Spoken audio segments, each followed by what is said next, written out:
धन्यवाद, धन्यवाद, धन्यवाद, धन्यवाद। सच्चे जीवित महान सामर्थी परमेश्वर, हम आपका हृदय से धन्यवाद करते हैं उस प्रेम और उस अनुग्रह के लिए प्रभु, जो आपने अपने पुत्र के बलिदान के द्वारा सब मनुष्यों के लिए प्रकट किया है कि आप सब मनुष्यों से बहुत प्यार करते हैं और आप उनको पाप से और पतन से छुड़ाने के लिए अपने इकलौते पुत्र के बलिदान के द्वारा उनके छुटकारे के कार्य को कर रहे हैं। प्रभु, हम आपका दिल से धन्यवाद करते हैं और चाहते हैं प्रभु कि सुसमाचार की सामर्थ्य हर एक विश्वास करने वाले की ज़िंदगी में अद्भुत आश्चर्य कर्म के द्वारा आपकी महिमा को प्रकट करती है। वो महिमा हर जीवन में प्रकट हो और जिससे हर विश्वास करने वाले का जीवन आपकी महिमा का कारण हो। आदर और महिमा आपको मिले। पवित्र आत्मा जैसे जैसे हमें आपके वचन की गहराई में ले जाता है, प्रभु आपके वचन के द्वारा हमारी ज़िंदगी आपकी महिमा में परिवर्तित होकर आपकी महिमा की योग्य बने और सारी महिमा आपको मिले। इस प्रार्थना को प्रभु यीशु मसीह के पवित्र नाम से मांगते हैं, आमीन। सबको जय मसीह की। हम परमेश्वर का धन्यवाद करते हैं। जैसा कि कल हम लोग लगातार अज्ञानता के विषय में बाइबल में से अध्ययन कर रहे हैं। ये एक ऐसा विषय है जो अविश्वास का कारण अज्ञानता और मसीही जीवन में और आत्मिक जीवन में विश्वासी का भटकने का जो मेन रीजन है वो है अविश्वास, और अविश्वास का कारण अज्ञानता।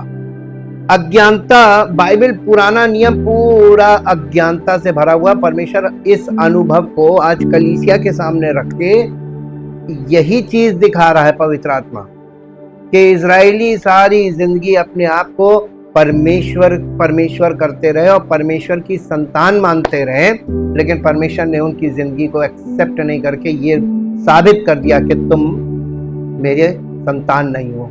और परमेश्वर ने उस वाचा को जो अब्राहम से बांधी थी तोड़ भी दिया और इस बात को उनसे अपने आप को डिस्कनेक्ट कर लिया। परमेश्वर कैसे अपने आप को डिस्कनेक्ट करके आपको प्रकट करेगा, ये वचन हमें दिखा देता है। इसीलिए कहा है कि जो कोई हे प्रभु करता है, उनमें से हर एक परमेश्वर के राज्य में प्रवेश नहीं करेगा।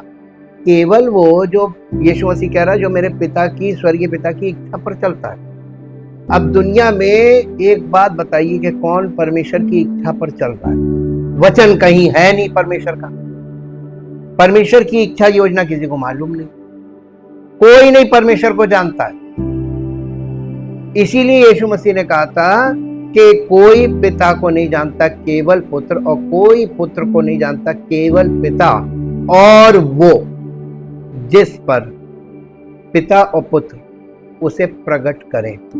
ये यहाँ पर वहां पर जो प्रगटीकरण के विषय में लिखा है, इस पद को आज इंग्लिश में पढ़िए, तब हम लोग इस बात की शुरुआत में इस बात के स्टडी में आगे चलेंगे। मत्ती रचित सुसमाचार 11 अध्याय, मत्ती रचित सुसमाचार 11 अध्याय और 11 अध्याय का 27 पद है। इसको इंग्लिश में पढ़ेंगे।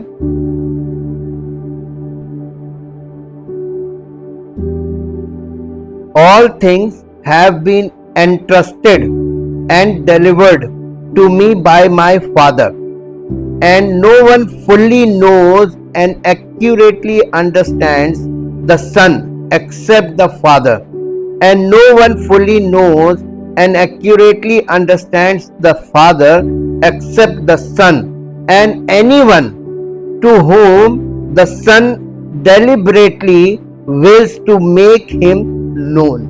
यहाँ पे प्रगटीकरण का मतलब रेवलेशन नहीं है, deliberately wills to make him known.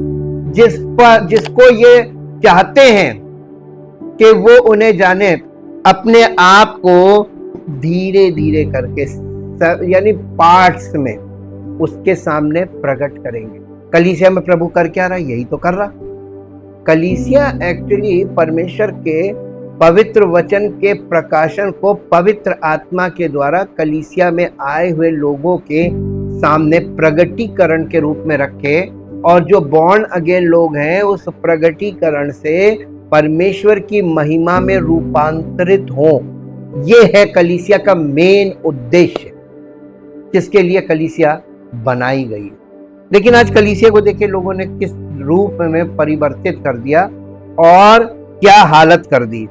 परमेश्वर के वचन की अज्ञानता अपोस्टेसी की ओर ले जाती है। अपोस्टेसी का मतलब होता है फॉलिंग अवे, यानी परमेश्वर की महिमा से दूर, परमेश्वर की इच्छा और योजना के विपरीत चले जाना,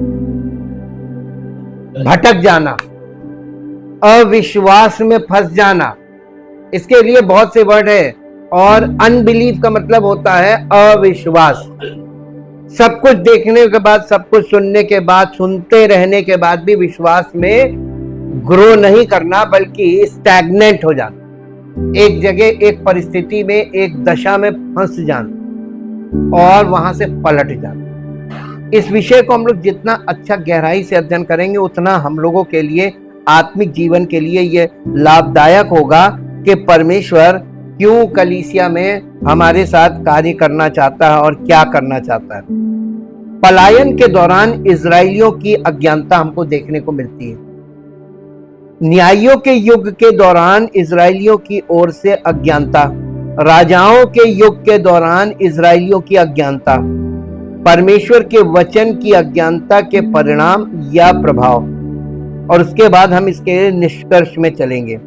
अज्ञानता विशेष रूप से परमेश्वर और उसके वचन के प्रति अज्ञानता सबसे विनाशकारी चीज है। डिस्ट्रक्टिव है, ये विनाशकारी चीज है। अतीत में दुनिया के विधर्मी राष्ट्र अपनी अज्ञानता के कारण अंधविश्वास, बर्बर धार्मिक रीति रिवाजों और विचित्र रीति रिवाजों में ग्रस्त थे।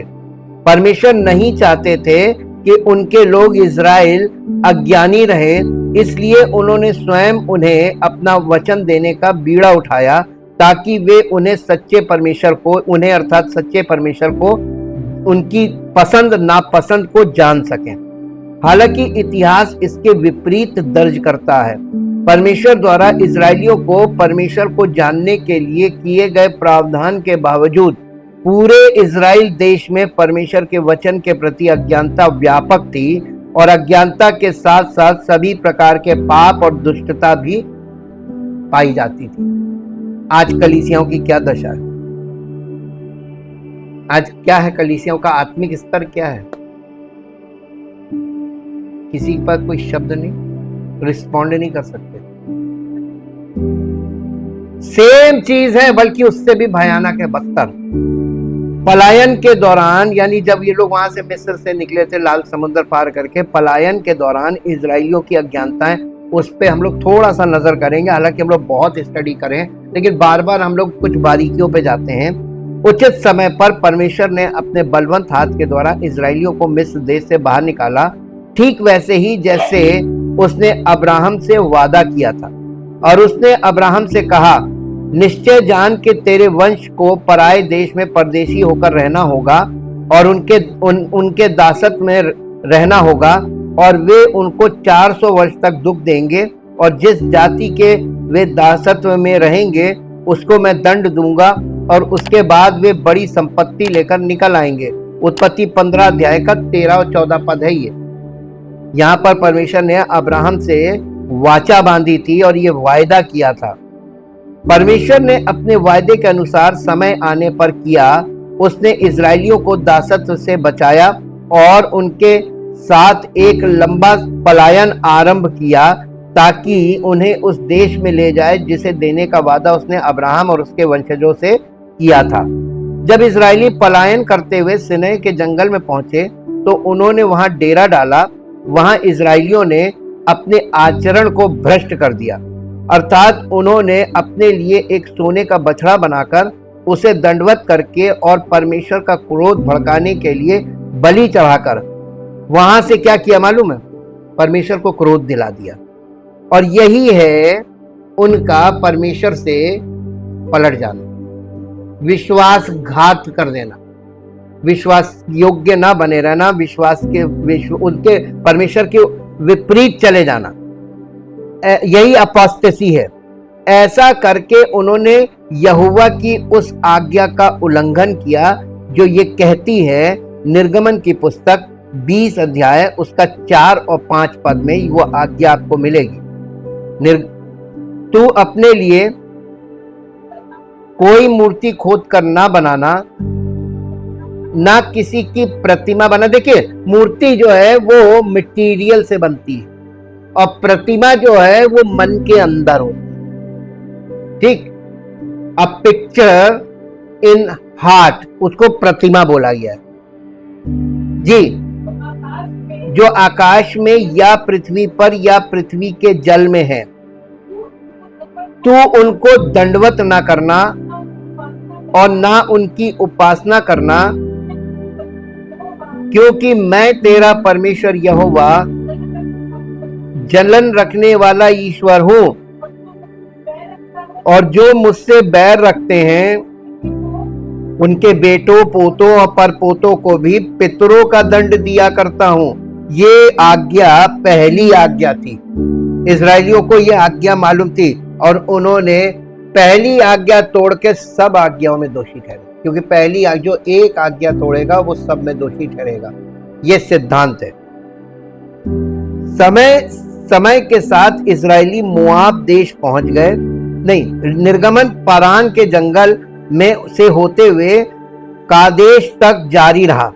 वहां इस्राएलियों ने यहोवा पर अविश्वास किया और जासूसों की रिपोर्ट के कारण विद्रोह किया। हाँ, ये अपोस्टेसी में विद्रोह भी बोलते हैं इसको, रिबेल करना, उसके विपरीत खड़े हो जाना और ये दिखा देना कि हम ये नहीं एक्सेप्ट करेंगे, हम ये मानेंगे नहीं। इसको अपोस्टेसी बोलते हैं, फॉलिंग अवे, यानी सत्य से पलट जाना, दूसरी दिशा में भागना।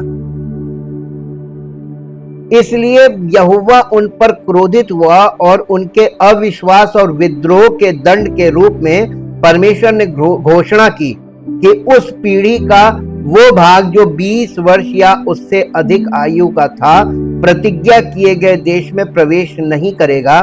इसलिए वे 40 वर्षों तक जंगल में भटकते रहे और इस दौरान दोषी पीढ़ी मर गई। परमेश्वर का क्रोध देख रहे हैं आप? परमेश्वर के विरुद्ध अज्ञानता का ये परिणाम है कि वो परमेश्वर के निकट न जाके परमेश्वर की वचन को फॉलो करने के बजाय परमेश्वर की बातों का, परमेश्वर की इच्छा का, उसकी योजना का विरोध करने लगे, विद्रोह कर दिया। समय के साथ इस्राएली मोआब देश पहुंच गए। वहां मोआबी स्त्रियों ने इस्राएलियों को अपने देवता बालपोर की पूजा करके यौन संबंध बनाने के लिए प्रेरित किया। इसलिए उन्होंने मोआबी स्त्रियों के साथ सामूहिक व्यभिचार किया। इस कारण इस्राएलियों के विरुद्ध परमेश्वर का क्रोध और ईर्ष्या भड़क उठी। अब इस्राएलियों को 40 वर्षों के पलायन का अंत कराने और उनके विद्रोह और हट का प्रत्यक्ष अनुभव करने के बाद परमेश्वर के पास इस्राएल के बारे में एक गवाही थी। उन्होंने गवाही दी, यानी परमेश्वर ने गवाही दी, 40 वर्ष तक मैं इस पीढ़ी से दुखी रहा और कहा, ये लोग मन में भटकते रहते हैं और मेरे मार्गों को नहीं जानते। भजन संहिता 95 और उसका 10 पद पढ़िए। ये परमेश्वर इजराइल द नेशन की गवाही दे रहा है, स्पिरिचुअल गवाही। 40 वर्ष तक मैं उस पीढ़ी के लोगों से रूठा रहा या बहुत दुखी रहा और मैंने कहा, ये तो भटकने वाले मन के हैं। आज कलीसिया के लोग ये कौन से स्थिर मन वाले, आज ग्लैड हैं और कल कहो कि उल्टी उल्टी बातें करने लगी, रोज करते हैं। और ये बात सबसे ज्यादा अनुभव इस बात का मालूम किसके पास है? या तो परमेश्वर जानता है या उसका सेवक जानता है। अगर सही सेवा कर रहा है तो उसको ये मालूम रहेगा कि लोग कैसी कैसी भावनाएं समय समय पर, एकदम इजराइलियों वाली हरकतें हैं। ये वचन इब्रानियों 3 अध्याय के 10 पद में भी दोहराया गया है। नए नियम में इब्रानियों की पत्री 3 अध्याय 10 पद पढ़ दीजिए। यहां परमेश्वर फिर से नए नियम में इसको, इस कारण मैं उस समय के लोगों से क्रोधित रहा और कहा, इनके मन सदा भटकते रहते हैं और इन्होंने मेरे मार्गों को नहीं पहचाना। Because of ignorance. अज्ञानता ही वो रीजन था जिसके कारण ये परमेश्वर को क्रोधित कर रहे थे, दुखी कर रहे थे और ढिठाई कर रहे थे। और ये इससे बड़ा कोई गुनाह नहीं, क्योंकि एट लास्ट परमेश्वर ही आपको उठा के हमेशा के लिए अपने से दूर फेंक देता है। और शैतान क्या चाहता है?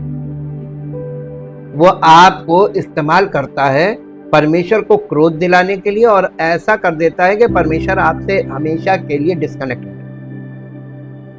उस जमाने शुरू से आप देखिए, उत्पत्ति से लेके और प्रकाशित वाक्य तक शैतान प्रबल हो रहा है, और लोग परमेश्वर की इच्छा और योजना के विपरीत ही चल रहे हैं, सब अपनी मनमानी कर रहे हैं। इस गवाही से उन्होंने मेरे मार्गों को नहीं जाना। परमेश्वर ने इजरायलियों की अज्ञानता को, उनके विश्वासघात और यानी अपोस्टेसी के पाप का, यानी धर्म त्याग जिसको बोलते हैं, परमेश्वर के मार्गों को त्याग देना के पाप का एक कारण बताया। क्या ऐसा है कि परमेश्वर ने इजराइल को अपने नियम और पद नहीं दिए? निश्चित रूप से उन्होंने दिए थे, फिर भी वे अज्ञानी कैसे थे? भविष्यवक्ता यशाया के पास इसका उत्तर हो सकता है। लिखा है, पढ़ दीजिए यशाया नबी की पुस्तक 6 अध्याय और उसका 9 पद। यशाया नबी की पुस्तक 6 अध्याय और उसका 9 पद पढ़ दीजिए। उसने कहा, जाओ और इन लोगों से कहो, सुनते ही रहो परंतु ना समझो, और देखते ही रहो परंतु ना बुझो। यीशु मसीह ने तो यही बात बोली थी कि तुम सुनते रहते हो लेकिन समझते कभी नहीं हो। आज कलीसिया के लोग क्या कर रहे हैं? सारी जिंदगी पीढ़ी दर पीढ़ी केवल सुनते आ रहे हैं, ना कोई समझने वाला, ना कोई चलने वाला, ना कोई मानने वाला। क्या दिखाया? पुराने नियम से क्या दिखा रहा है? आज लोग अपने आप को धर्मी, कलीसिया में लोग एक दूसरे को धर्मी कह रहे हैं ना। आप देख लीजिए परमेश्वर क्या दिखा रहा अपने वचन में। नए नियम में लिखा है, एक भी धर्मी नहीं, कोई धर्मी नहीं, और ऐसा कोई नहीं जो पाप ना कर रहा। जो कलीसिया में नहीं वो भी, और जो है वो भी। परमेश्वर की महिमा की ज्योति किसी के जीवन में जल रही, जबकि जलनी चाहिए। परमेश्वर की वाचाओं को, परमेश्वर के वचन को, परमेश्वर की सामर्थ्य को कौन मिट्टी में मिला? वो मनुष्य जो परमेश्वर के संतान होने का, परमेश्वर की प्रजा होने का, परमेश्वर के लोग होने का दावा कर रहे हैं, वो लोग, वो परमेश्वर की निंदा का कारण बने हुए हैं। और यही बात पुराने नियम से नए नियम तक दिखाई देती है। न्यायों के युग के दौरान इजरायलियों की ओर से अज्ञानता। अब निर्गमन की शुरुआत से ही वे सभी जो 20 वर्ष या उससे अधिक आयु के थे, परमेश्वर के इस वचन के अनुसार नाश हो गए कि वे पारान के जंगल में विद्रोह करने के कारण प्रतिज्ञात देश में प्रवेश नहीं कर पाएंगे। वे इजरायली जो 40 वर्षों के निर्गमन में जीवित बचे और प्रतिज्ञात देश में पहुंचे, उन्हें शेष लोग कहा जाता है। यानी वो शेष लोग थे जो वहां पहुंचे। अब बहुत ध्यान से इसको समझिएगा, पुराने नियम का ये वाला पार्ट नए नियम में कलीसिया के बाद के समय को और उन इवेंट्स को प्रकट कर रहा है। यीशु मसीह ने कहा था ना कि उस दिन बहुतेरे मुझसे कहेंगे, मैंने तेरे नाम से दुष्ट आत्माएं निकाली, तेरे नाम से बड़े बड़े आश्चर्य काम, तेरे नाम से भविष्यवाणियां की। मैं उनसे खुल कर कह दूंगा कि हे कुकर्म करने वालों, मैं तुम्हें नहीं जानता, मुझसे दूर रहो। यही होगा जो उसने कहा है, क्योंकि कलीसियाओं की दशा आप देख लीजिए, वचन के आधार पर देखिए, अपने दृष्टिकोण से मत देखिएगा। आपको सब धर्मी दिखेंगे, लेकिन अगर आप परमेश्वर के वचन के दृष्टिकोण से देखेंगे तब आपको लगेगा कि अरे परमेश्वर के अकॉर्डिंग तो सब जीरो पे, कोई नहीं, एक कदम आगे नहीं बढ़ा। जैसे उनके साथ था, वो प्रतिज्ञा देश मतलब प्रॉमिस लैंड में जो पहुंचना था, मैक्सिमम कहां मर गए। पौलुस 1 कुरिन्थियों 10 अध्याय में यही आईना दिखा रहा था कलीसिया को, कि उनमें बहुतेरे खत्म हो गए। और कलीसिया के अंत समय में, यानी स्वर्ग के राज्य में प्रवेश के समय में क्या होगा? यही होगा, बहुतेरे निपट जाएंगे, बचेगा कौन? ये तो यीशु मसीह ने आरंभ में ही बोल दिया था, बहुत थोड़े होंगे जो प्रवेश पाएंगे। सकरा मार्ग में बोल दिया था उसने, थोड़े होंगे जो प्रवेश पाएंगे। उन थोड़ों में हम और आप हैं कि नहीं, हमारा दृष्टिकोण ये होना चाहिए। वो सकरा मार्ग है, उसके बारे में लिखा कठिन है वो मार्ग, उसमें हमको और आपको उसमें चलने के लिए कलीसिया में बुलाया गया है। मसीह में हम लोगों को चौड़े मार्ग में चलने के लिए नहीं बुलाया, मौज करें। शेष लोग, जो ये शेष कहलाते हैं, शेष लोग उन लोगों को दर्शाते हैं जो निर्गमन के समय 20 वर्ष से कम आयु के थे और जो निर्गमन के दौरान पैदा हुए थे। उन्हें प्रतिज्ञा देश में प्रवेश करने का आशीर्वाद प्राप्त हुआ।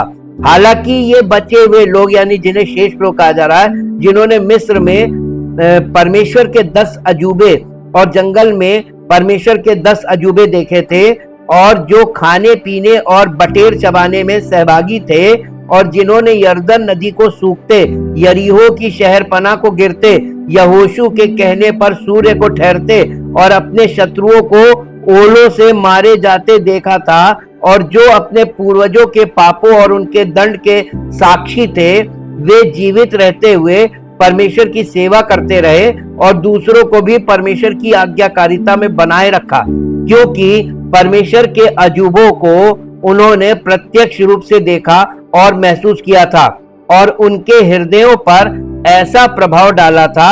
हालांकि समय के साथ ये बचे हुए लोग बूढ़े हो गए और वादा किए गए देश में मर गए और फिर नहीं रहे। अब बाइबल कहती है, देखिए ये हिस्सा कहां पे पूरा हो गया जो अभी हमने पढ़ा।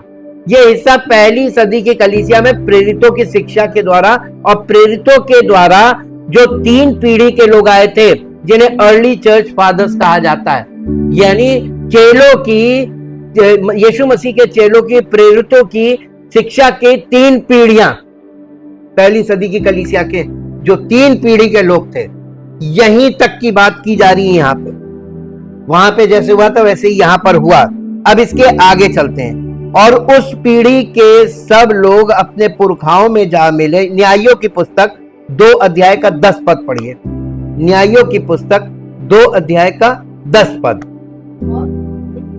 और उस पीढ़ी के सब लोग जो गवाही थे, जिनके पास सच्ची गवाही थी, चश्मदीद गवाह थे, वो सब लोग अपने अपने पितरों में मिल गए।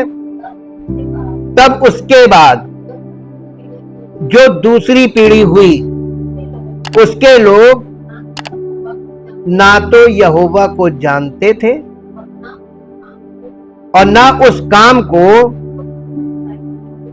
जो उसने इज़राइल के लिए किया था, ना उन कामों को जानते थे। आज कलीसिया में बताइए कौन सी पीढ़ी के लोग बैठे हुए हैं? आज की पीढ़ी के लोग उस पीढ़ी से आ रहे हैं जो परमेश्वर को नहीं जानते। Ignorant generation, people full of ignorance, अज्ञानता से भरे पीढ़ी, अज्ञानता से भरे लोग। किस बात की अज्ञानता? परमेश्वर के विषय में अज्ञानता और परमेश्वर के वचन के विषय में अज्ञानता। कभी हो तो बताइए, बाइबल तो भरी पड़ी है, अज्ञानता की बातें सब जगह लिखी हुई है। न्यायों के युग के दौरान उस युग की इजरायलियों की पीढ़ियों को एक ऐसी पीढ़ी के रूप में पहचाना गया जो यहोवा को नहीं जानती थी, क्योंकि वे प्रभु को नहीं जानते। अब कल्पना कर सकते हैं कि उनके हृदय क्या करने को इच्छुक होंगे। बाइबल इजराइलियों की उस अज्ञानी पीढ़ी के विरुद्ध उन सभी बुरे कामों की गवाही देती रहती है जो उन्होंने प्रभु के विरुद्ध किए थे, और कहती है, न्यायों की पुस्तक 2 अध्याय और उसका 11, 12, 13 पद पढ़ दीजिए। इसलिए इजराइली ये करने लगे जो यहोवा की दृष्टि में बुरा है और बाल नामक देवताओं की उपासना करने लगे। वे अपने पूर्वजों के परमेश्वर यहोवा को त्याग कर, जो उन्हें मिस्र देश से निकाल लाया था, त्याग कर पराये देवताओं के पीछे हो लिए। यहां पे क्या किया उन्होंने?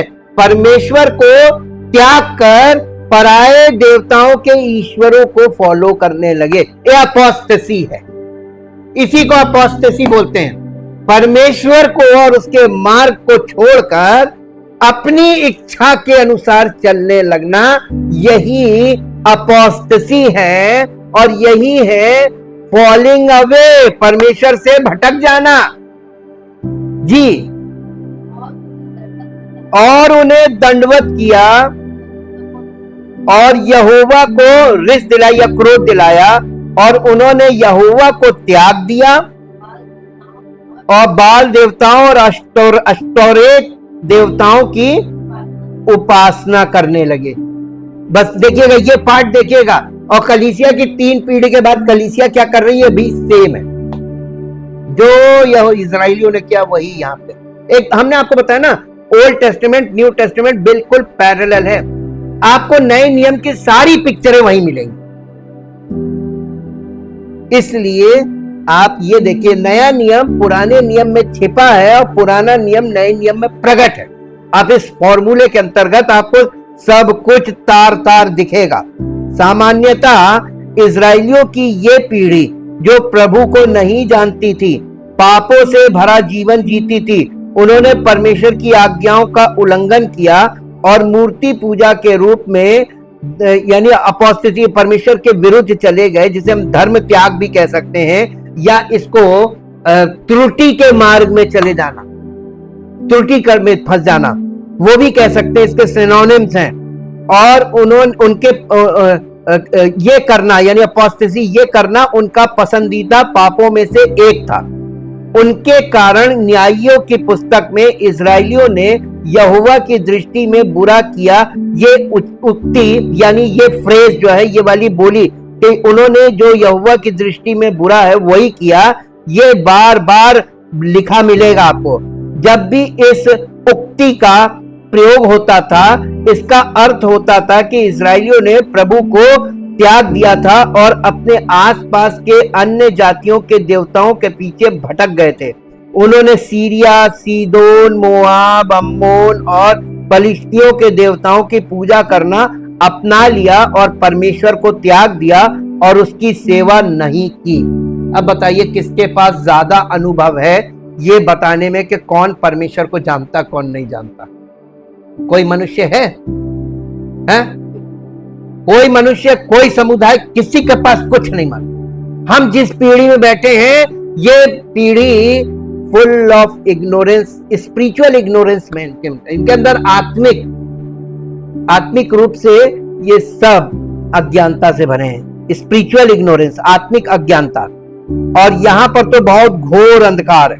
सबसे पहले ये पीढ़ी किस हद तक परमेश्वर से अनभिज्ञ थी? बेहतर होगा कि बाइबल के इस कथन का क्या अर्थ है। वे प्रभु को नहीं जानते थे। क्या इसका मतलब यह है कि उन्होंने परमेश्वर के बारे में कभी सुना ही नहीं?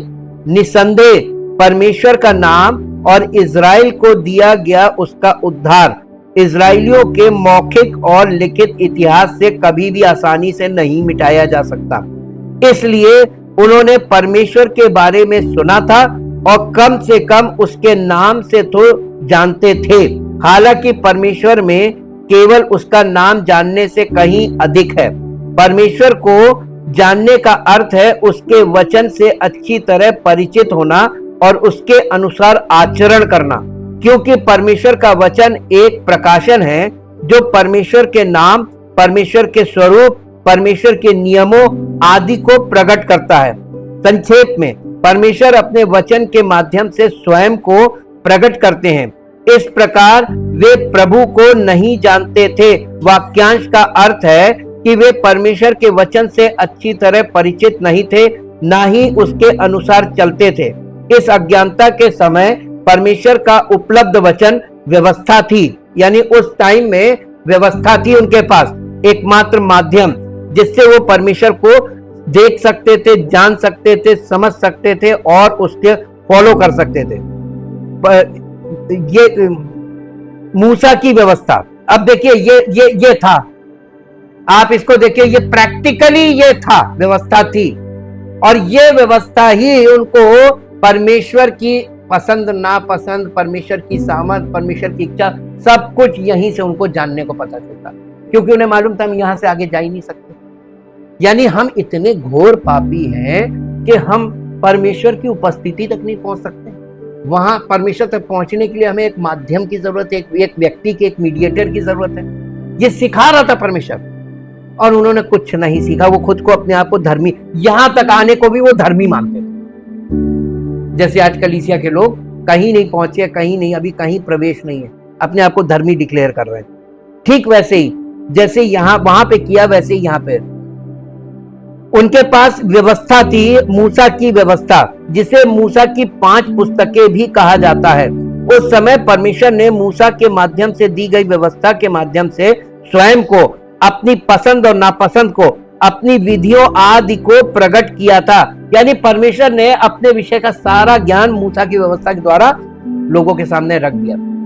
अब आप ये बताइए, जब उन लोगों को इसके होते हुए अज्ञानता थी, वो परमेश्वर तक नहीं पहुंच पाए, तो परमेश्वर कलीसिया में जो लोग आ रही है, कौन से परमेश्वर को जानते? सब अज्ञानता। तो इन हम सबको भी यहीं से तो उठाएगा ना, यहीं से दर्शन देना शुरू करेगा, यहीं से हमको उठा के ले चलेगा। बिना व्यवस्था के आपको मसीह नहीं मिलेगा, और व्यवस्था में मसीह का दर्शन पहले मिलेगा, उसके बाद मसीह मिलेगा। इसलिए वचन का बहुत इंपॉर्टेंट पार्ट है। अगर परमेश्वर ने उन लोगों के साथ जो डील किया था, तो परमेश्वर के पास अनुभव आ गया था ना। अगर परमेश्वर ने व्यवस्था उपलब्ध कराई थी, तो फिर ये अब तक अनभिज्ञ कैसे थे? Good question. अगर परमेश्वर ने उनके सामने सब कुछ प्रकट किया था, तो ये लोग परमेश्वर से अनभिज्ञ कैसे थे, अज्ञान कैसे थे? ये प्रश्न हमारे और आपके लिए ज्यादा इंपॉर्टेंट हो जाता है, क्योंकि ये लोग इस बात से अनभिज्ञ थे। ज्यादातर लोग प्रभु के बारे में अनभिज्ञ थे, क्योंकि बचपन से ही उन्हें व्यवस्था और उसका पालन करना नहीं सिखाया गया था। परमेश्वर, उनको ये व्यवस्था तो दी गई थी, लेकिन पालन नहीं करते थे। वो रीति विधि मानते थे, त्योहार बहुत मानते थे। आज तक देखिए, लोगों को रीति विधि किसी को कुछ नहीं मालूम, त्योहार सब बना। ये पीढ़ी वही है, और आजकल की पीढ़ी तो बहुत बढ़ चढ़ के त्योहार में दिखावा जरूर करेगी, सत्य नहीं मालूम, क्योंकि इन लोगों ने जानकारी हासिल हुई। एक तो जानकारी थी नहीं, इनसे पहली पीढ़ी को नहीं थी, उनके पास जो अधूरी थी वो इनको पकड़ा दी, और इन्होंने अपनी पीढ़ियों की सारी जानकारी को, जो अधूरी आ रही थी, उसे मिट्टी में मिला दिया, बिल्कुल दिखावे में बदल। ये कर लो, ये कर लो, ये कर लो। आजकल वीडियोग्राफी, फोटोग्राफी, बस ये चल रहा है, दिखावा। ये हो गया। अब आप बताइए, हम लोग किस युग में बैठे हैं? और यहां पर आप सोच रहे हैं कि आपको कोई बहुत प्योर लोग मिलेंगे। परमेश्वर का वचन भी प्योर नहीं मिलेगा, ये समझ लीजिए। जब इस अंश को और उनके बाद एक और पीढ़ी उत्पन्न हुई, जो ना तो यहोवा को जानती थी और ना ही उन कामों को जो उसने इजराइल के लिए किए थे। मूसा की पुस्तकों में परमेश्वर द्वारा इजराइल को दी गई आज्ञाओं के प्रकाश में देखा जाता है, तो कई प्रश्न उठते हैं। हालात वैसे नहीं होने चाहिए थे जैसे हुए, क्योंकि जब परमेश्वर ने इजराइलियों को अपनी आज्ञा और विधियां दी, तो उन्होंने अंत में एक और आज्ञा जोड़ी, जो शिक्षा की आज्ञा है। उन्होंने कहा, व्यवस्था विवरण 6 अध्याय, उसका 6 और 7 पद पढ़िए। परमेश्वर ने इनको एक आज्ञा उसमें और जोड़ दी थी, वो आज्ञा बड़ी इंपॉर्टेंट थी। और ये आज्ञाएं जो मैं आज तुमको सुनाता हूं, वे तेरे मन में बनी रहें, तो और तू इन्हें अपने बाल बच्चों को रटाना नहीं, समझाकर। हम लोग छोटे छोटे थे, हम लोगों को हमारे जो ग्रैंड पेरेंट्स थे, उन्होंने 10 हुक्म याद कराए थे, रटाए थे। 23 भजन संहिता 23 रटाया गया था। ये हमारे पिता की प्रार्थना रटाई गई थी, हम लोगों को रटाया गया, समझा के किसी ने नहीं सिखाया। इसका मतलब उनको नहीं समझ में था, हमारे ग्रैंड पेरेंट्स को भी नहीं समझ में आया था, तो वो हमें क्या समझा? देखिए, अनुभव से ये बातें, परमेश्वर का वचन बिल्कुल एक्यूरेट आपके सामने बता रहा है। यही चीज है, समझा कर सिखाया करना और घर में बैठे मार्ग पर चलते, लेटते, उठते इनकी चर्चा किया करना और इन्हें अपने हाथ पर चिन्ह के रूप में बांधना। और ये आज्ञाएं तेरे आंखों के बीच टीका सब लगाने लगे। टीके का क्या मतलब है वो किसी को नहीं मालूम, सब टीका लगा रहे। देखिए, ये परमेश्वर यानी तुम्हारे नजरिए का केंद्र परमेश्वर का वचन, परमेश्वर की आज्ञाएं हो, ये है टीका। और लोग आज क्या कर रहे हैं? इन्होंने परमेश्वर की हर आज्ञा को पलटकर एक क्रिया में परिवर्तित कर दिया, और यही चीज वो चिढ़ता है। क्रियाओं में नहीं बदलो। ये परमेश्वर की इच्छा थी जो किसी ने पूरी नहीं की। इसके अतिरिक्त व्यवस्था विवरण 11 अध्याय उसका 19 और 20 पद पढ़ दीजिए।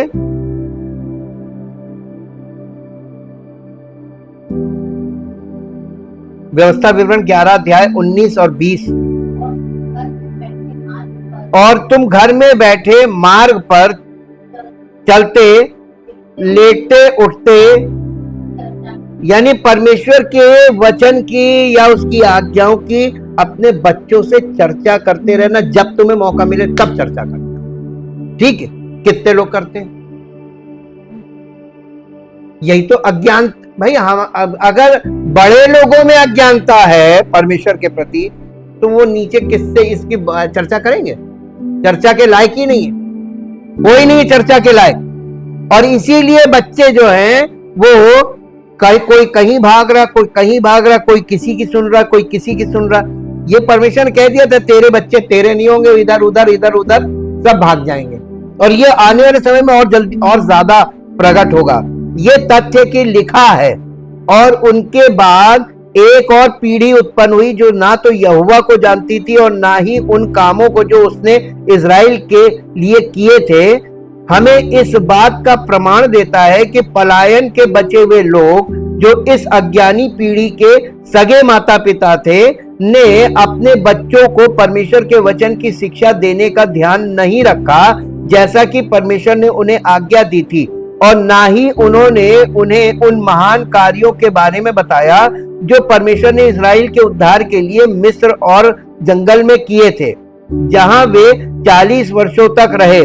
कई वर्षों बाद परमेश्वर ने राजा सुलेमान को व्यवस्था विवरण 6 अध्याय उसके 6 और 7 पद और व्यवस्था विवरण 11 अध्याय 19 और 20 में कही गई बातों पर जोर देने के लिए लिखने के लिए प्रेरित किया।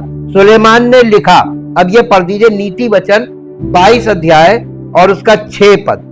नीति वचन 22 अध्याय और उसका 6 पद।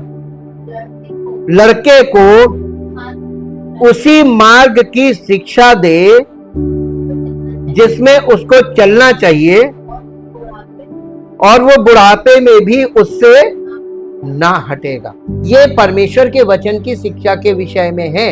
आज लोग अपने अपने यानी टेक्निकल एजुकेशन समझ ली, किसी ने एकेडमिक एजुकेशन समझ ली, वो शिक्षाएं दे रहे हैं। अरे उन शिक्षाओं से परमेश्वर को नहीं जानेंगे। आपने कौन सा जाना जो वो जानेंगे? यदि शेष बचे लोगों ने अपने बच्चों को परमेश्वर का वचन या मूसा की व्यवस्था सिखाने की परमेश्वर की आज्ञा का पालन किया होता तो कहानी कुछ और होती। सामूहिक अज्ञानता ना होती जिससे सामूहिक रूप से ये सब परमेश्वर के विरुद्ध अपने अपने मार्गों में भाग रहे। सही है कि गलत है? राजाओं के युग के दौरान इजरायलियों की अज्ञानता, न्यायियों की युग में पाप और धर्म त्याग को जन्म देने वाली अज्ञानता के कई वर्षों बाद प्रभु ने सैकड़ों वर्ष बाद होशे के दिनों में जब इजराइल पर राजाओं का शासन था, फिर से अज्ञानता की शिकायत की। एक बार फिर पाप और हर प्रकार के अधर्म ने देश को निगल लिया था और प्रभु ने अपनी नाराजगी प्रकट की और अपने वचन की अज्ञानता को इजरायलियों के पापों का मुख्य कारण बताया। भविष्यवक्ता होशे ने लिखा, इसका होशे नबी की पुस्तक 4 अध्याय 1 से 6 पद तक पढ़िए। हे इस्राएलियों, यहोवा का वचन सुनो। इस देश के निवासियों के साथ यहोवा का मुकदमा है। इस देश में ना तो कुछ सच्चाई है, ना कुछ करुणा और ना कुछ परमेश्वर का ज्ञान है। यहां शाप देने, झूठ बोलने, वध करने, चुराने और व्यभिचार करने को छोड़ और कुछ है ही नहीं। आज बताइए क्या है? ये लिस्ट आप देखिए, आज भी यही है सब जी। वे व्यवस्था की सीमा को लांघ कर कुकर्म करते हैं और खून ही खून होता रहता है। इस कारण ये देश विलाप करेगा और मैदान के जीव जंतु और आकाश के पक्षी समेत उसके सब निवासी कुम्हला जाएंगे, यानी व्याकुल हो जाएंगे, और समुद्र की मछलियां भी नष्ट हो जाएंगी। फिर देखो, कोई वाद विवाद ना करे, ना कोई रानी। छठा पद पढ़ दीजिए। मेरे ज्ञान के ना होने से, हाँ, मेरे लोग मेरे ज्ञान के अभाव के कारण नष्ट हो गए हैं, क्योंकि तूने ज्ञान को अस्वीकार किया है। हाँ, इसलिए मैं तुझे अपना याजक रहने के लिए अयोग्य ठहराऊंगा, इसलिए कि तूने अपने परमेश्वर की व्यवस्था को भूल गया है। मैं भी तेरे बाल बच्चों को भूल जाऊंगा, छोड़ दूंगा। आज क्या हो गया? आज यही हो गया। परमेश्वर के वचन की अज्ञानता के परिणाम या प्रभाव। आज बाइबल कई संस्करणों और कई भाषाओं में उपलब्ध है। बाइबल के बहुत ढेर सारे एडिशंस हैं और बहुत ढेर सारी भाषाओं में, हर भाषा में, लगभग हर भाषा में। उसके बाद आप कंडीशन देखिए। परम पिता परमेश्वर का धन्यवाद, जिन्होंने बाइबल को सुलभ बनाने के लिए वीर पुरुषों को आगे बढ़ाया। हालांकि बाइबल सस्ती कीमतों पर उपलब्ध है, फिर भी बहुत से मसीही अज्ञानी हैं। अज्ञानी इसलिए क्योंकि वे उस बाइबल को पढ़ने के लिए समय ही नहीं निकाल पाते, जिसके लिए कई वफादार मसीहों ने खून बहाया। परमेश्वर के वचन के बारे में अज्ञानता आज भी उतनी ही प्रचलित है जितनी पहले हुआ करती थी, और अज्ञानता के ये परिणाम है। अब देखिए, इसके परिणाम देखिए। यद्यपि हम और आप एक वयस्क हैं, अज्ञानता आपको आध्यात्मिक रूप से एक बच्चा बना देगी। बच्चों के पास पर्याप्त ज्ञान नहीं होता है और कई मामलों में वे ये नहीं समझ पाते कि ये क्यों सच है और ये क्यों झूठ है। इसलिए वे जो कुछ भी उन्हें बताया जाता है उस पर बहुत कम संदेह के साथ विश्वास करेंगे। वे कम मामलों में ये बात समझ पाते हैं कि वे बहुत कम संदेह के साथ विश्वास करेंगे।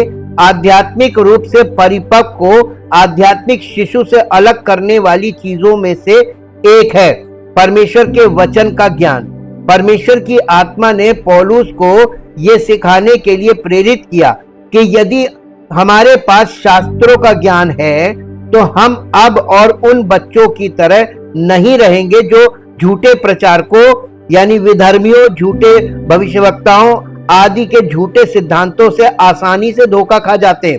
पौलुस ने लिखा कि हम आगे को बालक ने, पढ़ लीजिए इफिसियों की पत्री 4 अध्याय और उसका 14वां वर्ष 14वां पद। पौलुस क्या सिखा रहा था इफिसियों की पत्री?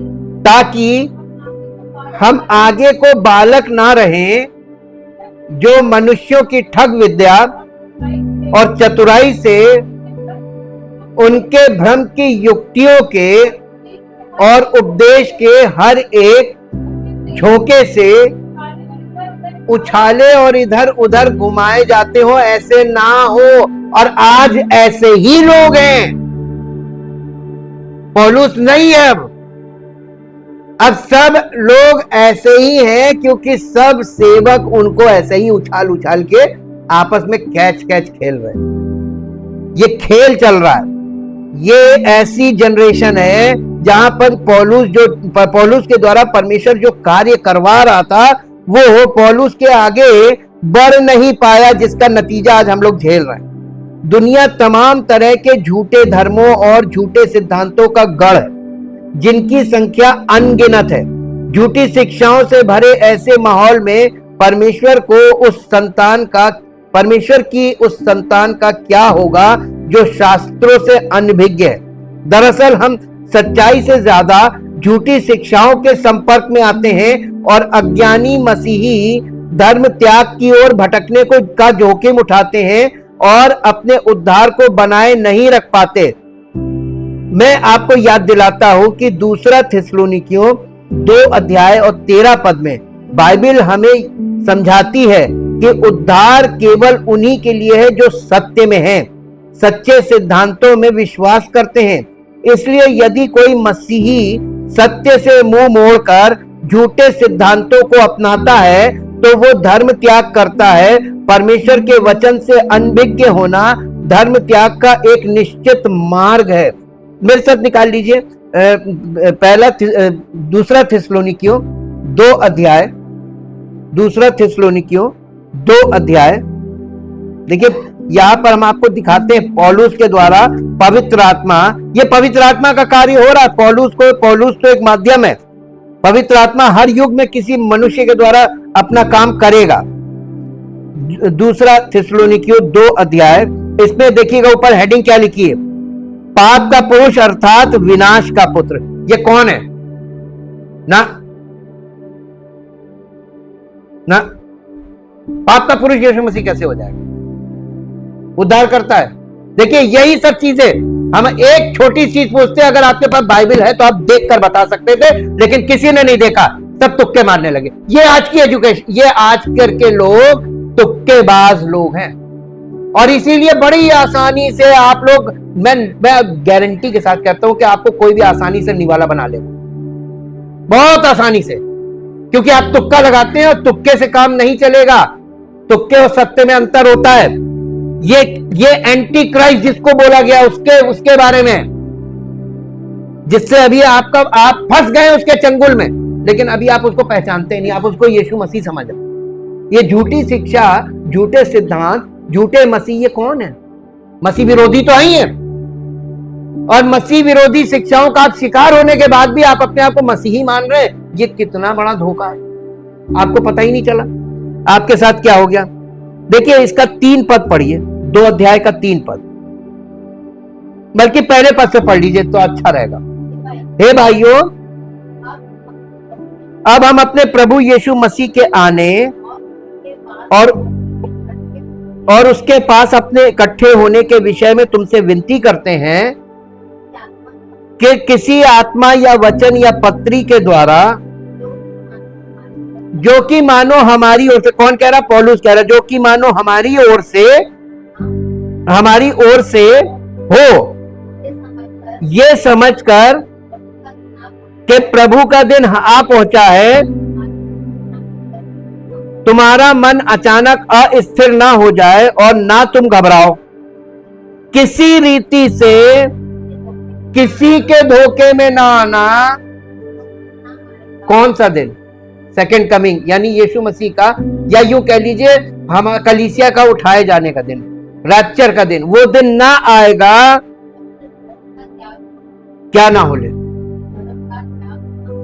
इससे पहले ये होगा। आज क्या हो रहा है?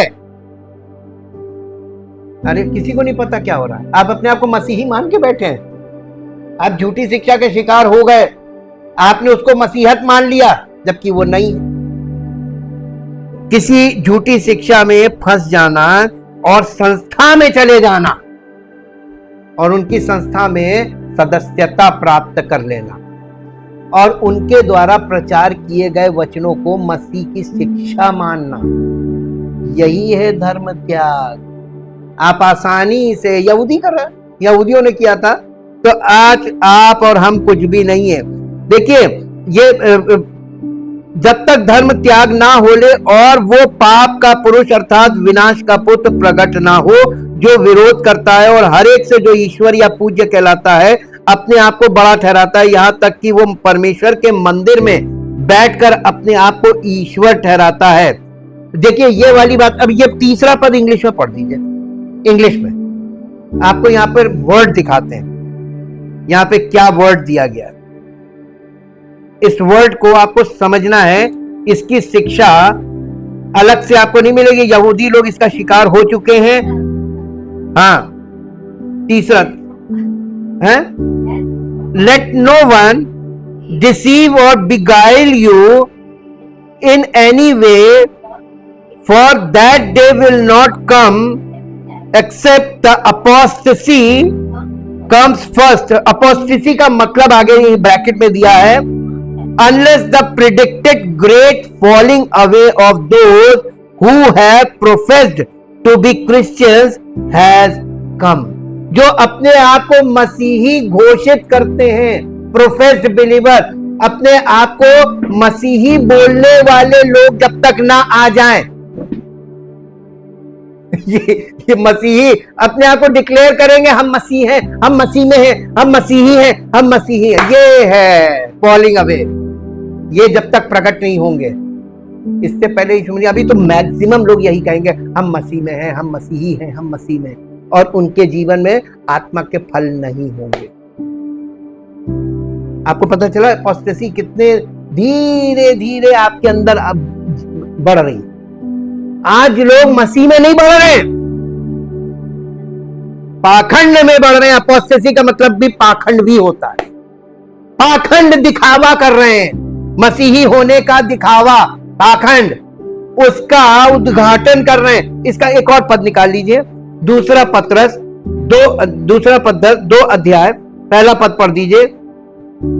जिस प्रकार किन लोगों में, इस्राएलियों में, देखिए फिर इतिहास दिखा के बात कर रहा, जिस प्रकार उन लोगों में झूठे भविष्यवक्ता थे, उसी प्रकार, ठीक उसी प्रकार तुम में भी झूठे उपदेशक होंगे, जो नाश करने वाले पाखंड का उद्घाटन।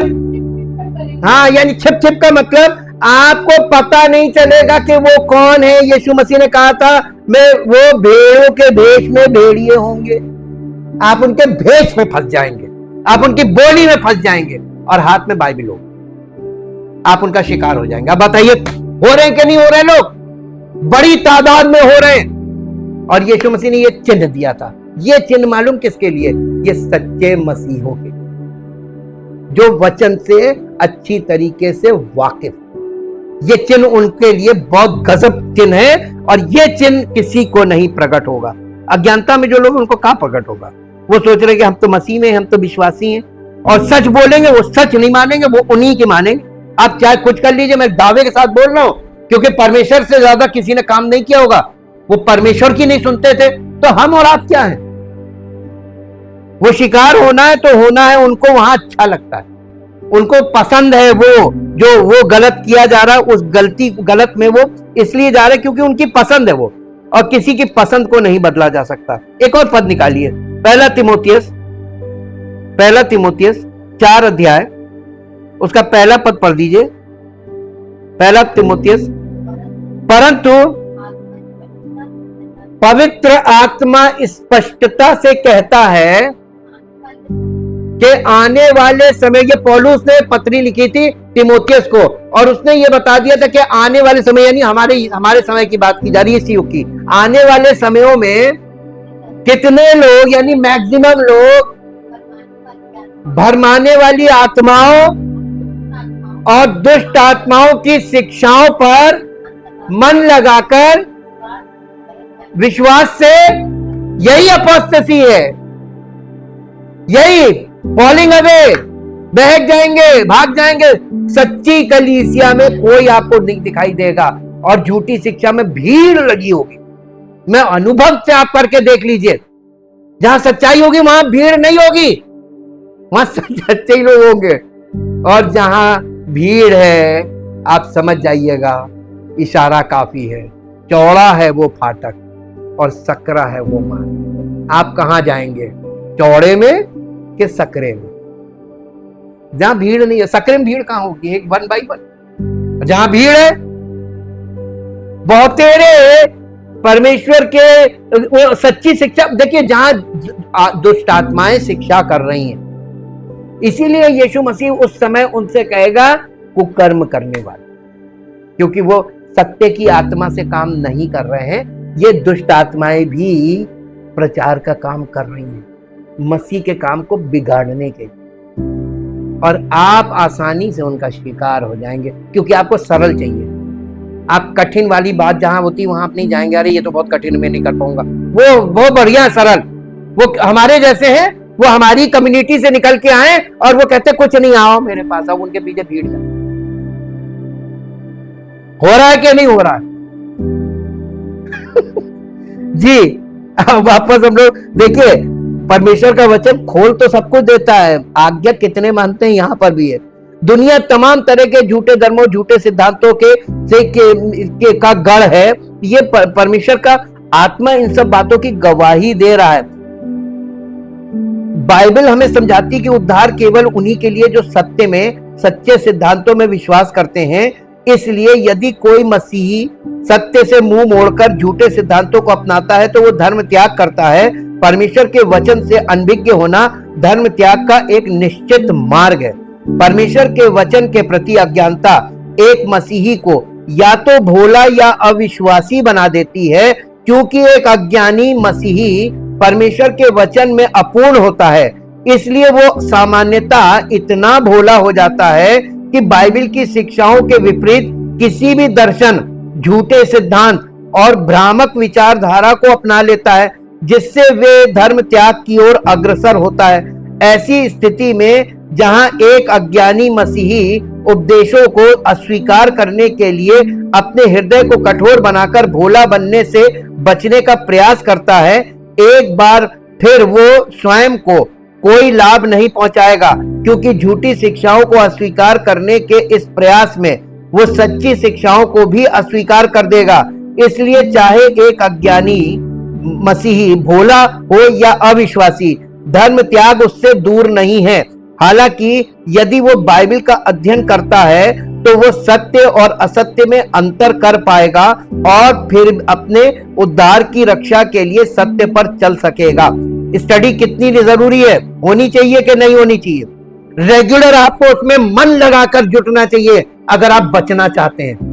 वरना आपके विश्वास की, जिसे आप कहते हैं ना हम विश्वासी हैं, उसकी छीछा लेकर बहुत तेजी से उड़ेगी और आप ऐसे विश्वास में चले जाएंगे जहां पर परमेश्वर आपको किनारे कर देगा, जहां मैं तुम्हें जानता ही नहीं, कुकर्म करने वालों। ये हाल होगा। होशे 4 अध्याय के 6 पद में स्पष्ट रूप से कहा गया है कि परमेश्वर उन लोगों को अस्वीकार करता है जो उसके वचन से अनभिज्ञ हैं। तूने ज्ञान को अस्वीकार किया है, इसलिए मैं भी तुझे अस्वीकार करूंगा कि तू मेरा याजक ना रहेगा, क्योंकि तूने परमेश्वर की व्यवस्था को भूल गया, इसलिए मैं भी तेरे वंश को भूल जाऊंगा। कोई भी मसीही जो परमेश्वर के वचन का अध्ययन करने के लिए मुश्किल से मुश्किल समय निकाल पाता है, वो परमेश्वर द्वारा अस्वीकार किए जाने के खतरे में है। अगर आप इस समय को निकाल रहे हैं और आ रहे हैं तो ये समझ लीजिए कि आप बहुत भाग्यशाली होंगे कि आप बच सकते हैं। दरअसल हम अपने जीवन में प्रासंगिक कामों के लिए समय निकालते हैं, जैसे खाना, काम करना, दोस्तों के साथ घूमना फिरना आदि। अगर एक मसीही होने का दावा करने वाला व्यक्ति अन्य कामों के लिए समय निकालता है लेकिन बाइबल का अध्ययन करने के लिए समय नहीं निकालता, तो आप समझ सकते हैं कि वो परमेश्वर के वचन को अपने जीवन में प्रासंगिक चीजों से नहीं गिनता। और अगर परमेश्वर का वचन उसके लिए प्रासंगिक नहीं है तो परमेश्वर स्वयं उसके लिए बहुत कम या कोई मूल्य नहीं रखता। कोई आश्चर्य नहीं कि ऐसा मसीही परमेश्वर द्वारा स्वीकार किए जाने का जोखिम उठाता है, क्योंकि उसने पहले परमेश्वर के वचन का अध्ययन ना करके उसे जानने से इनकार कर दिया था। और इसीलिए आपको देखिए, ये बहुत जरूरी है, ये पवित्र आत्मा का कार्य है परमेश्वर के वचन का अध्ययन। परमेश्वर के वचन के प्रति अज्ञानता एक मसीही को कुछ पापपूर्ण आदतों का शिकार बना देती है, जो परमेश्वर के साथ उसके रिश्तों को बिगाड़कर उसे धर्म त्याग में बदल देती है। बाइबल कहती है, तेरा वचन मैंने अपने हृदय में रख छोड़ा है कि तेरे विरुद्ध पाप ना करूं। भजन संहिता 119 अध्याय का 9 से 11 पद। एक मसीही को अपने जीवन में आदतन पापों पर प्रभावी रूप से विजय पाने के लिए परमेश्वर के वचन का गहन अध्ययन करना आवश्यक है। परमेश्वर के वचन के प्रति अज्ञानता कलीसिया को भ्रष्ट कर देगी और मसीहों को आदतन पापी बना देगी, जैसा कि हम होशे 4 अध्याय 1 से 6 में देखते हैं। बाइबल हर समस्या का परमेश्वर द्वारा दिया गया उत्तर और समाधान प्रदान करती है। हालांकि जब कोई मसीही बाइबल का अध्ययन नहीं करता, जिसके परिणाम स्वरूप वो परमेश्वर के वचन के प्रति अज्ञानी हो जाता है, तो ऐसे मसीही कुछ तथाकथित परमेश्वर के सेवकों पर भरोसा करते हैं और उनके पीछे भागते हैं, जो भेड़ की खाल में भेड़िया से ज्यादा कुछ नहीं है, जो उन्हें धोखा देते हैं, उनका दुरुपयोग करते हैं और खुद को समृद्ध बनाने के लिए उनका शोषण करते हैं। ऐसे अज्ञानी मसीही जो परमेश्वर के नकली सेवकों द्वारा शोषित होते हैं, अक्सर हतोत्साहित हो जाते हैं, मसीहत में विश्वास खो देते हैं और विश्वास से विमुख हो जाते हैं। कुल मिलाकर अज्ञानी मसीही के लिए आवश्यक है। अज्ञानी मसीही नहीं है, बल्कि मसीही होने का भ्रम है। आपको भ्रम हो सकता है कि हम मसीही हैं, लेकिन आप मसीही नहीं हैं। आप कुछ नहीं हैं, आप धोखे में हैं, आप भ्रम में फंस गए, आप झूठी शिक्षा का शिकार हो गए और आप आत्मिक रूप से भ्रमित हैं और इसका कोई इलाज नहीं। अब आप एक बात बताइए, भ्रम जिसे हम कहते हैं किसी को संदेह हो गया, भ्रम हो गया, उसका कोई इलाज है? शक इलाज है इसका? इसकी कोई इसका वो है तोड़? नहीं। मालूम है, भ्रम का एक ही इलाज है, वो है सत्य। परमेश्वर के वचन का सत्य, पूर्ण सत्य। और सत्य कैसा होता है? असहनीय होगा। और उस असहनीय सत्य को जब आप सुनेंगे ना, तो आपको शुरू में तो बहुत बुरा लगेगा, लेकिन क्योंकि आप अपने आप को, मान लीजिए आपने अपने आप को धर्मी मान लिया कि हम तो धर्मी हैं, मसीह में हम धर्मी हैं, और आप आ गए यहाँ और वचन के द्वारा हमने बताया कि नहीं, कोई धर्मी नहीं, एक भी धर्मी नहीं, सब पापी हैं। आपको बहुत बुरा लगेगा, क्या रे हम पापी, हम तो धर्मी हैं। वहां गए थे, उन्होंने बोला तुम लोग धर्मी हो, और यहाँ है तो कह रहे पापी हो। आप किसको पसंद करेंगे? जो आपको धर्मी कह रहा है या जो आपको बता रहा है कि हम पापी हैं? आप उसको पसंद करेंगे जो आपको कह रहा है हम धर्मी हैं। अब आप वचन में जाके देखिए वचन क्या कह रहा। वचन कलीसिया के लोगों को धर्मी बोल रहा है कि पापी बोल रहा? पापी बोल रहा ना। तो आप उसको ज्यादा पसंद करेंगे जो आपको धर्मी डिक्लेयर कर रहा ना, इसलिए क्योंकि वहां आपको प्यार मिल रहा, पुचकार, यहां आपको डांट पड़ रही। कहां पसंद करेंगे जाना? व्यक्तिगत चॉइस है। मत्ती रचित सुसमाचार 13 अध्याय देखिए, फॉलिंग अवे का एक और पॉइंट दिखाते हैं, जिसे अपोस्टेसी कहते हैं। अपोस्टेसी है क्या? 13 अध्याय का 13 अध्याय उसका 19 पद पढ़िए। जो कोई राज्य का वचन सुनकर नहीं समझता, उसके मन में जो कुछ बोया गया था उसे वो दुष्ट आकर छीन ले जाता है। देखिए, ऐसे लोग कलीसिया में आते हैं ना, जो कभी कदार आते, यदा कदा, उनके परिवार के लोग, या उनको कभी लगता है कि यार चलो प्रभु के घर में चलते हैं, कलीसिया में चलते हैं, वो कभी कदार आते हैं, बड़े प्रसन्न होते हैं जब, तो वो आएंगे। और ये मार्ग के किनारे के हैं, उनके अंदर जो वचन बोया गया ना, वो किसी काम का नहीं है, क्योंकि वो जैसे ही बाहर निकलते हैं वो हवा में हो गया। जी आगे पढ़िए। और जो पथरीली भूमि पर बोया गया, ये वे हैं, बस आप ये देखिए, जो व्यक्ति वचन को सुनकर तुरंत आनंद के साथ ग्रहण करे, यह आपको नहीं पता चलेगा, ये प्रचारकों को पता चलता। जब कोई व्यक्ति मुझसे आके कहता है क्या गजब आपने बोला, मैं समझ जाता हूं ये पथरीली भूमि है, अभी 4 दिन बाद ये कहीं कोने में पड़ा होगा। बस आनंद के साथ ग्रहण करते हैं और अपने अंदर अपने में जड़ ना रखने के कारण वो थोड़े ही दिन का है, और जब वचन के कारण क्लेश या उपद्रव होता है तो तुरंत ठोकर खाता है। देखिए क्या क्यों ठोकर खाता है? जड़ ना होने के कारण। अब इसका मतलब ये आपको कौन से वाले ज्यादा मिलेंगे? पथरीली भूमि पर ये आपको इतने मिलेंगे प्रचारक। आप जब कन्वेंशन में जाइए, बोलने कॉन्फ्रेंस में जाइए, कहीं कहीं जाइए जहां मैक्सिमम लोग होते हैं ना, वो आपसे इतना प्रेरित हो जाएंगे, आए अरे पैर छुएंगे और एकदम आपके लिपट जाएंगे, अब क्या बात कही। आप कभी उत्साहित मत होइए। पूछिए क्यों? क्योंकि अभी वो बहुत उत्साहित दिख रहे, उनको सुनने में बड़ा अच्छा लगा, लेकिन वो मानने वाले नहीं होंगे ना, वो रेगुलर होंगे स्टडी में, तो अपने में जड़ नहीं रखेंगे। जड़ तो प्रतिदिन आपको स्टडी में रहना पड़ेगा ना, तब जड़ पैदा होगी। वो जड़ ना होने के कारण वो सूख जाते हैं, यानी ठोकर खा जाएंगे, क्योंकि वचन के कारण क्लेश और सताव अवश्य आएगा हर विश्वासी के जीवन में। आपको ये बात अगर बता दे तो आप कभी भी आगे नहीं जाना पसंद करेंगे, भैया जहां हमें वैसे ही ठीक। आप ये बताइए अभी आप कौन से क्लेश में नहीं? क्लेश हर जगह है। जब आप परमेश्वर के मार्गों में बढ़ेंगे, क्लेश के साथ साथ आपका उद्धारकर्ता आपको छुड़ाने के लिए है, तो वो आपको आपकी क्षमता से बाहर समस्या में फंसने नहीं देगा, वो आपको निकालता भी रहेगा। आप देखिए इतिहास में जाके देखिए, जब उनकी सहने की क्षमता खत्म होने लगती थी तो उन्हें निकाल लेता था। वैसे ही वो है, परमेश्वर का स्वभाव देखिए।